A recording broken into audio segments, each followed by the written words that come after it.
like to listen to myself in podcasts because I feel like weird. Like, and sometimes when you read yourself and it's like, oh, I should have written this instead, you know? But I don't feel like that's helpful. So why? Why look back? What's helpful? Like rereading my novel and say like, this phrase, I could have put it different, right? Yeah. So I don't feel like it's helpful to look at yourself from a different perspective and try to erase that part of yourself that wrote that novel, right? Like, yeah, it'd be unhealthy probably. Yeah. And then you're dwelling in the past. Yeah, than right. Like, yeah. I'm such a nostalgic person, so I dwell in the past a lot. I try not to be now, but yeah, I used to be. What do you mean by that? Like, I was so hung up in the what if.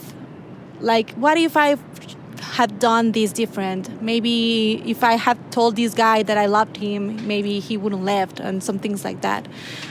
And it was not helpful because I was living in the past. And it's helpful for your writing because being nostalgic, I feel like it's more poetic.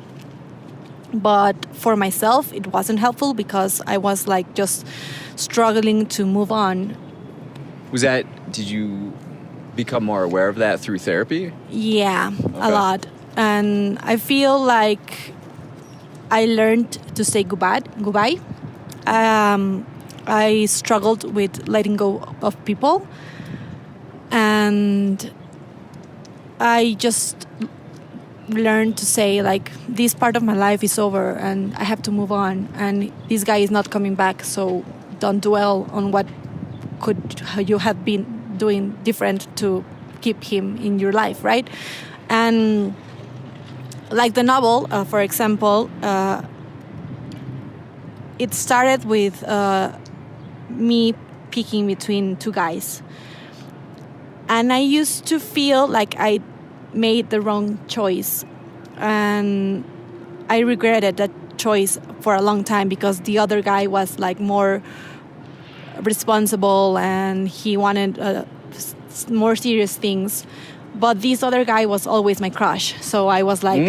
classic. Yeah. And I used to feel like maybe if I had made the different choice, my life would be different, but the novel wouldn't exist. So I don't regret it anymore because I wrote a novel about it. Life. Yeah. The greatest novel of all. I think about that sometimes talking to grandparents or like just old people in general. It's like the stories you have at that age, like those are your stories. Like that's what you have. So it's important to live your life in a way that you have good stories when you're old. Yeah.